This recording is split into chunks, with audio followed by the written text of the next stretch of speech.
Glória a Deus. Abra sua Bíblia aí mesmo onde você está. No livro de Juízes, Juízes 16, 28, que nos diz assim: Sansão clamou ao Senhor e disse: Senhor Deus, peço-te que lembres de mim. Dá-me força só mais esta vez, ó Deus, para que eu me vingue dos filisteus que furaram os meus olhos. Amém. Queridos, esta palavra fala sobre Sansão. Sansão, um herói judeu. Sansão, um herói do Antigo Testamento. A vida de Sansão, ela é retratada entre os capítulos 13 e 16 do livro de Juízes. E esses capítulos, eles retratam a vida do juiz Sansão, que julgou sobre Israel por 20 anos. Esses capítulos, eles trazem a jornada do herói, a sua ascensão, a sua queda e o seu triunfo final. Essa jornada do herói, ela é muito comum nas narrativas dos super-heróis que a gente costuma viver e assistir na cultura popular. É muito comum. O herói, ele surge, ele ascende ao seu poder, ele cai por alguma razão, por alguma tentação, por algum desvio, e ao final ele se recupera e ele triunfa sobre os seus inimigos. Esse é o caminho clássico da assim chamada jornada do herói, e com Sansão não é diferente. A nossa história, ela acontece aproximadamente 1.200 anos antes de Cristo, ali na cidade de Zorá, na região da Cananéia, que hoje é ali próximo ao que nós conhecemos como faixa de Gaza, no Oriente Médio. E ali, Israel, neste período, esteve sob o cativeiro filisteu por 40 anos. Vocês conseguem imaginar o que uma nação, um povo, e não era qualquer povo, não era qualquer nação, era o povo de Deus, o povo escolhido pelo Senhor, a menina dos olhos de Deus, o bichinho de Jacó, estava ali prisioneiro, cativo em relação aos filisteus, a nação dos filisteus. Mas nessa noite eu tenho 5 pontos que eu quero apresentar a vocês a respeito dessa trajetória, dessa jornada do herói, do nosso Sansão. O primeiro ponto diz respeito ao cativeiro. Perceba que o cativeiro de Israel não era um cativeiro comum. Diz o verso 1 ali do capítulo 13: E os filhos de Israel tornaram a fazer o que era mal aos olhos do Senhor, e o Senhor os entregou na mão dos filisteus por 40 anos. O que é interessante chamar a atenção é que esse cativeiro não era um cativeiro militar, tampouco era um cativeiro político, como foi no caso do cativeiro da Babilônia, ou do cativeiro dos assírios, ou mesmo o chamado cativeiro romano na época de Jesus. Era um cativeiro diferente, porque era um cativeiro da mente, era um cativeiro cultural, era um cativeiro de ideologias, era um cativeiro de cosmovisões, porque simplesmente os israelitas, eles absorveram toda a cultura, eles absorveram todas as ideologias, costumes e hábitos dos filisteus. Então não era um cativeiro meramente militar ou político, eles não estavam presos, não estavam acorrentados, mas eles estavam presos e acorrentados em sua mente, em sua cultura. A cultura de Israel estava sendo dizimada pela influência da cultura dos filisteus. Isso nos traz a lembrança, quantos de nós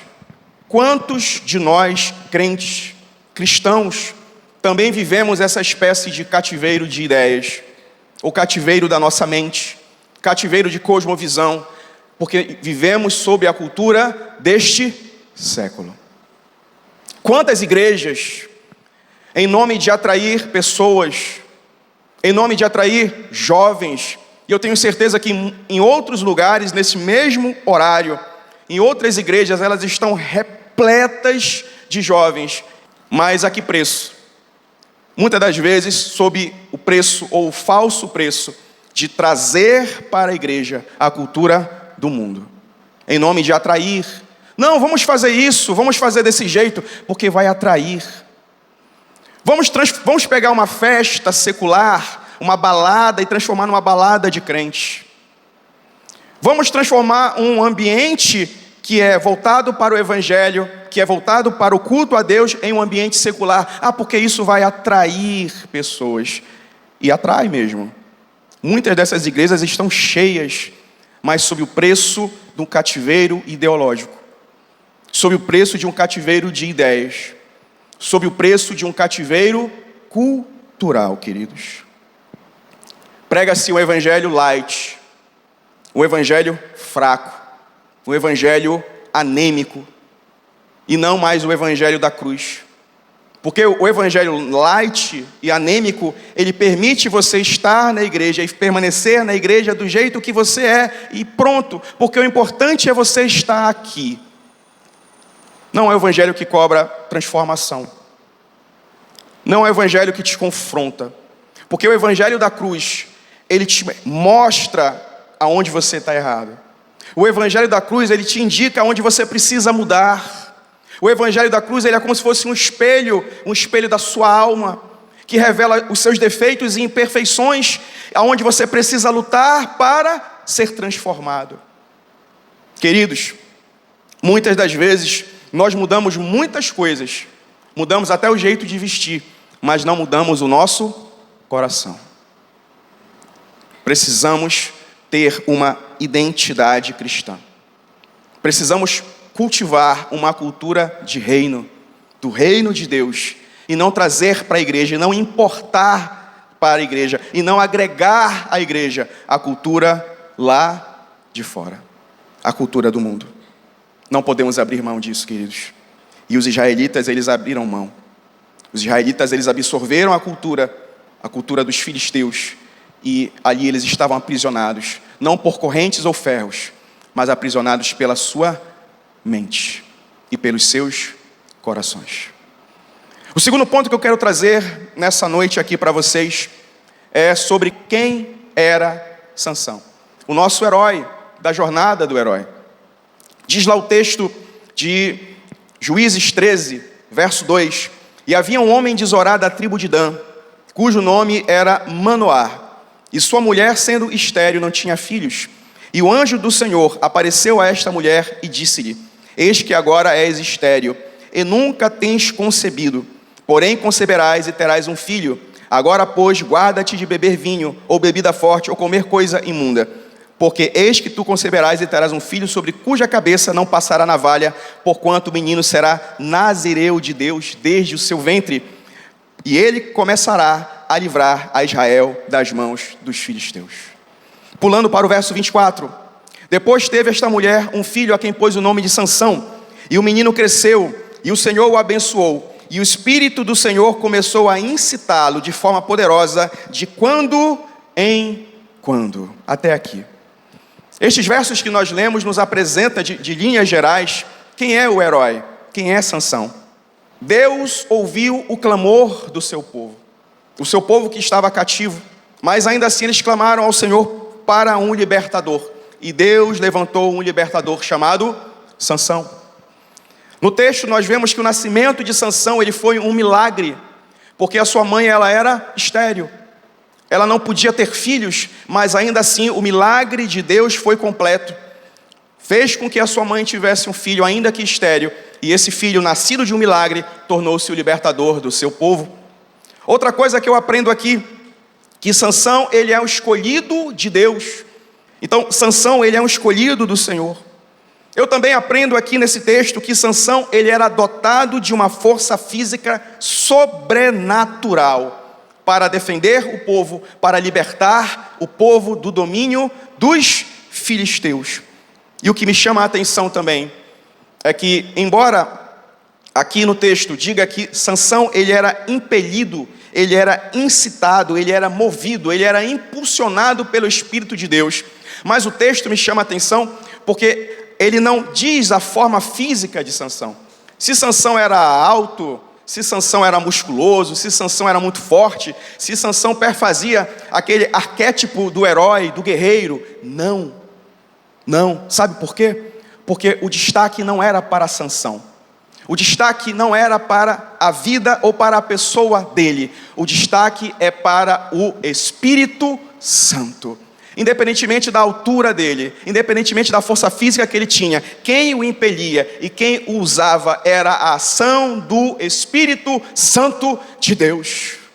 Então perceba que Sansão, ele não tinha uma força extraordinária ou sobrenatural porque ele veio de um outro planeta. Sansão, ele não tinha uma força extraordinária ou sobrenatural porque ele foi picado por uma aranha. Sansão não tinha uma força extraordinária ou espetacular porque ele usava uma armadura de ferro ou porque ele era um deus de uma outra galáxia. Não, Sansão, ele tinha uma força espetacular e extraordinária porque o mover do Espírito Santo o impelia de tempos em tempos, de quando em quando, e Deus o usava poderosamente. Sansão é a maior manifestação do mover de Deus na vida de um homem no Antigo Testamento. Manifestação gloriosa do poder único do nosso Senhor. Glória a Deus. O terceiro ponto que eu quero trazer para vocês é sobre o nazireado. O que é o nazireado? O nazireado, nós podemos encontrar aqui em Juízes, no capítulo 13, verso 7, que diz assim: porém, disse-me, eis que tu conceberás e terás um filho. Agora, pois, não beba vinho, nem bebida forte, e não comas coisa imunda, porque o menino será nazireu de Deus, desde o ventre até o dia da sua morte. O instituto do nazireado, ou nazireu de Deus, eram crianças que eram consagradas a Deus desde o ventre de sua mãe. Desde a concepção, desde o útero materno, aquela criança, ela era consagrada a Deus por toda a sua vida, ou enquanto durasse o voto de sua mãe ou o voto do seu pai. E assim era Sansão. O nazireu, ele era separado. O nazireu tinha a vida consagrada. O nazireu tinha a vida santificada desde o ventre e dedicada unicamente ao serviço do Senhor. Lá no livro de Números, no capítulo 6, verso 2 em diante, nós vemos as regras. Eu não vou ler aqui para vocês, para a gente não se alongar. Mas Números 6, a partir do verso 2 em diante, traz as regras, que delimitam a questão do instituto do nazireato. A primeira regra é se apartar do vinho. Ele não poderia provar o vinho, seja o vinagre, seja os caroços, seja a casca do vinho. Vinho bem longe do nazireu. Segunda regra, ele não poderia raspar a sua cabeça. A navalha não tocaria a sua cabeça enquanto ele vivesse ou enquanto durasse o tempo do voto. E terceiro, ele não poderia se aproximar de um corpo morto, seja do pai, seja da mãe, seja de um irmão, seja de qualquer pessoa. E durante toda a sua vida, santo será para a dedicação ao serviço do Senhor nosso Deus. Esse era o nazireu. Mas o que é que eu quero extrair aqui para vocês? Qual a importância de tudo isso? A importância é o simbolismo. Tudo isso aqui, queridos, são símbolos. Cada uma dessas regras, não provar nada relacionado ao vinho ou às uvas, não raspar a cabeça, não se aproximar do morto, nada disso faria nenhum sentido se no seu coração não houvesse uma real e fiel separação. Eram meramente símbolos exteriores diante dos homens. Eram símbolos exteriores diante da sociedade. Eram símbolos exteriores diante da comunidade em que ele vivia, diante do povo. Mas a grande importância disso, a grande importância do nazireato é a separação dentro do seu coração. São apenas símbolos. São apenas símbolos. Queridos, camisas, escrito Jesus, Deus abençoe, continua sendo só uma camisa. Andar com um crucifixo pendurado em forma de cordão continua sendo só um objeto. Andar com a Bíblia debaixo do braço, a Bíblia fechada é só um livro de capa preta. Colocar um adesivo 100% Jesus no carro, ou andar com uma faixa, um chapéu, um boné, continua sendo só um chapéu, um boné e um adesivo. Muitas das vezes nós mudamos de roupa, muitas das vezes nós mudamos de companhia, muitas das vezes nós mudamos de amigos, muitas das vezes nós mudamos de lugares ou de lugares que frequentávamos antes, mas nós continuamos com a mesma mente. O nazireato tem que ser no meu coração. O nazireato tem que ser dentro do seu coração. Precisamos pensar diferente da forma com a qual o mundo pensa. Precisamos ter a mente de Cristo. Mas não para dar satisfação ao pastor, não para dar satisfação ao seu amigo, não para dar satisfação à igreja, mas para dar satisfação a um Deus santo que nós servimos e o qual temos a esperança de morar eternamente nos céus. É para Ele a nossa satisfação. Isso é o nazireato. É viver uma vida de santidade. Símbolos continuam sendo só símbolos e nada mais do que isso. Mas nós precisamos, no nosso coração, ter esse voto de consagração, de dedicação e de vida santa perante o Senhor. Porque Ele é santo. O quarto ponto, queridos, eu disse que são 5. Brincadeira com o pecado. Lá em Juízes, no capítulo 14, verso 1 em diante, diz assim: E desceu Sansão a Timnate, e vendo em Timnate uma mulher das filhas dos filisteus, subiu e declarou a seu pai e a sua mãe, e disse: Vi uma mulher em Timnate, das filhas dos filisteus, agora, pois, tomai-ma por mulher. Porém seu pai e sua mãe lhe disseram: Não há porventura entre as filhas de teus irmãos, nem entre todo o meu povo, para que tu vás tomar mulher dos filisteus, daqueles incircuncisos? E disse Sansão a seu pai: Toma-me esta, porque ela agrada os meus olhos. Queridos, aqui começou o início da queda de Sansão. Falamos a ascensão do herói, a queda do herói e o triunfo final do herói. Queridos, o pecado, ele começa através dos nossos sentidos. No caso de Sansão, ele começou através dos olhos. É por isso que Jesus ele usa uma linguagem metafórica nos evangelhos. Se os teus olhos te fazem pecar, arranca-os fora. Se a tua mão ou teu pé te fazem pecar, lança-os fora, porque é melhor você entrar no céu assim do que não entrar. De forma metafórica, claro. Aqui Sansão começou a violar o voto que ele tinha com Deus. Aqui começou a sua queda. Depois de conhecer esta mulher, resumindo a trajetória de Sansão, que é bem longa, Sansão ele praticou um homicídio, porque ele matou 30 homens por conta de uma aposta que ele havia feito com eles, para que eles adivinhassem, uma espécie de charada que ele havia feito para esses homens.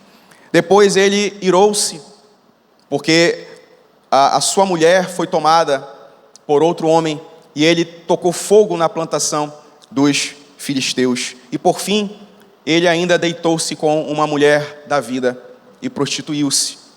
Então, Sansão, ele praticou muitos pecados, e ele foi gradativamente se afastando do Senhor.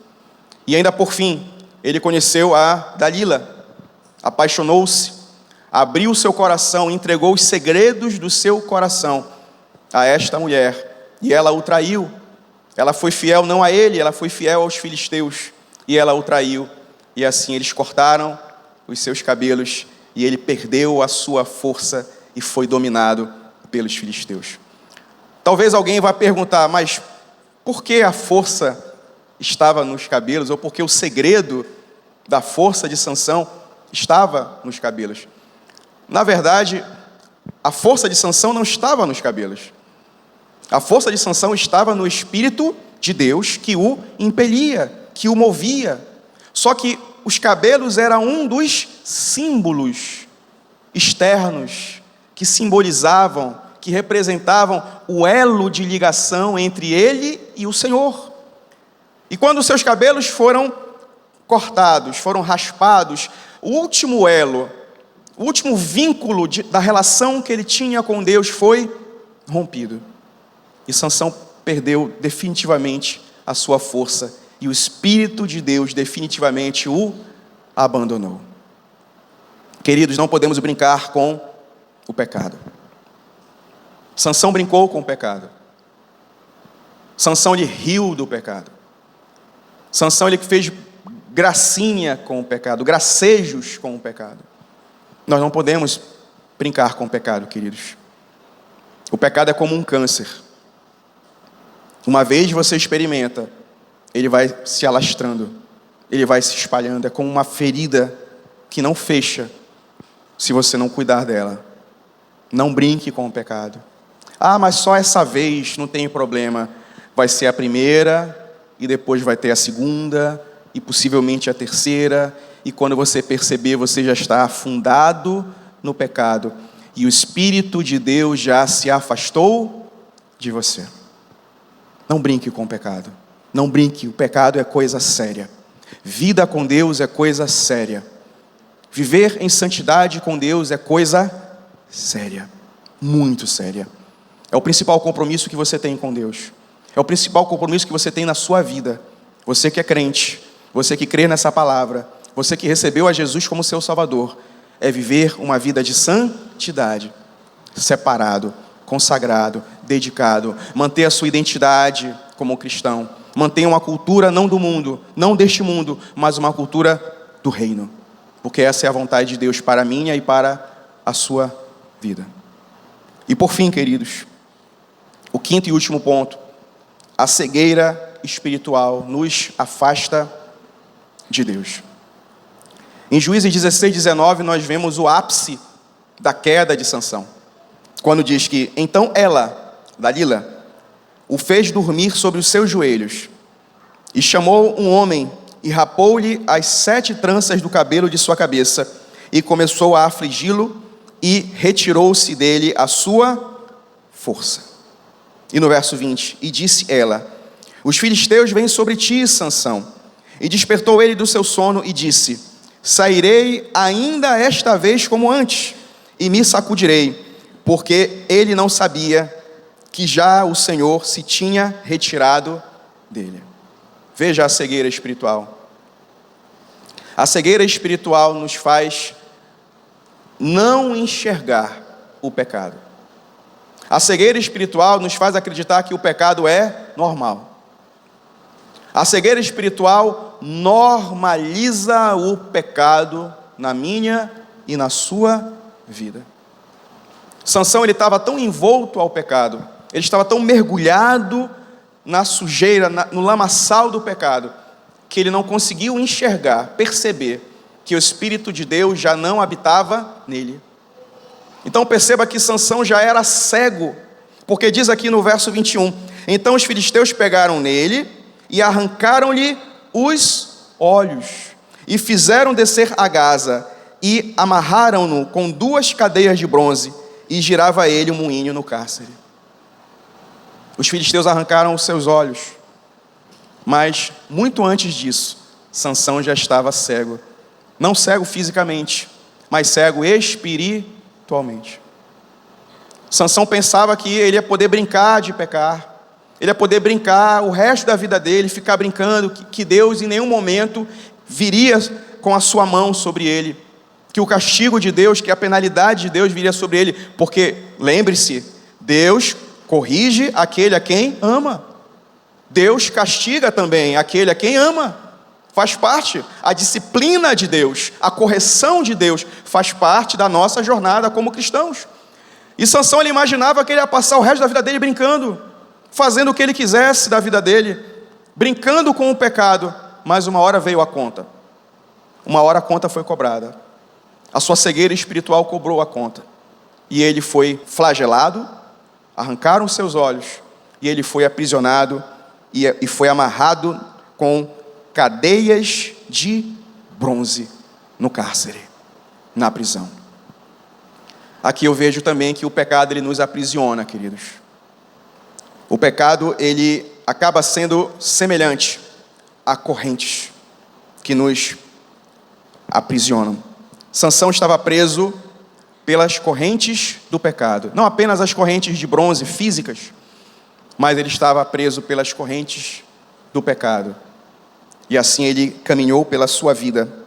E assim ele seguia um caminho de ruína e um caminho de queda, diante de tudo aquilo que o Senhor tinha planejado para a sua vida. Mas eu falei para vocês que a jornada do herói, ela termina com um triunfo. E assim aconteceu. A partir do verso 28 até o verso 31, verso 28 que nós lemos no início, Sansão ele clamou a Deus e pediu que o Senhor, por uma última vez, lhe desse forças para que ele se vingasse e derrotasse os seus inimigos. E assim o Senhor permitiu que por uma última vez ele abraçasse as colunas do templo pagão, do templo idólatra dos filisteus, e assim ele derrubou as colunas e derrubou o templo e obteve vitória sobre os seus inimigos. Nessa noite, há mais alguém nessa noite que possui inimigos que precisam ser derrotados?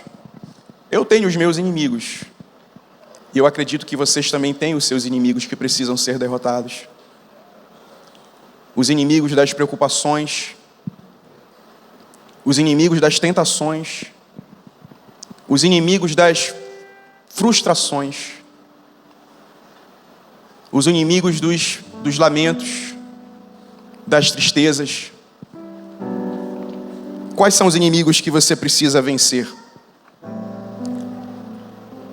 Quais são os inimigos que você precisa derrotar nessa noite? Faça essa pergunta para você mesmo. Não para mim, não responda para mim. Responda para você mesma. Quais são esses inimigos que você precisa vencer? Aqueles que te atormentam, aqueles que te afligem, aqueles que te afastam de Deus. Responda para você mesmo. Feche seus olhos. Senhor, nós não sabemos, Pai, o que Tu queres de nós, Senhor, nessa noite. Mas, Senhor, nós entregamos a Tua palavra, Pai, nessa noite. E que essa palavra, ela possa estar nos nossos corações. Começando pelo meu, Senhor. Que nós possamos, Senhor, ao longo da nossa jornada cristã, que não é uma jornada fácil, Pai. Nós sabemos que os inimigos se levantarão. Haverá exércitos pela frente. Haverá, Senhor, muitas coisas, Senhor, que se levantarão. Mas nós podemos, Senhor, vencer se Tu estiveres conosco, Senhor. Nós somos mais do que vencedores.